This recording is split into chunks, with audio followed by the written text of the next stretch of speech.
மனிதர்களிடையே அதிகப்படியான பொருள் சேர்க்கக்கூடிய தன்மை வளர்ந்து கொண்டே வருது. இதனால பொறாமை என்ற குணம் மனிதர்களிடையே பெருகி இருக்கு. அந்த அதிகப்படியான பொருள் சேர்க்காமல் ஒரு சுமூகமான வாழ்க்கையை, தேவைக்கு மட்டும் பணம் சம்பாதித்து ஒரு வாழ்க்கையை நடத்த வேண்டும்.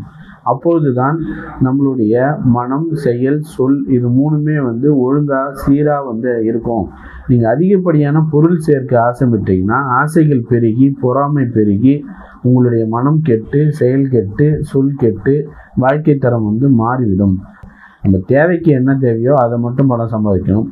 அதுபோல ஒரு இனிமையான வாழ்க்கை, ஒரு கிராமத்து வாழ்க்கையை வாழணும் அப்படின்னு சொல்லிட்டும் சொல்ல வர்றாரு. அதில் சொல்றாரு, மிகு பொருள் விரும்பாமை மக்களிடையே பரவ வேண்டும் அப்படின்னு சொல்லிட்டும் சொல்றாரு. அதை தான் இப்போ நம்ம இவ்வளோ நேரம் பார்த்தோம்.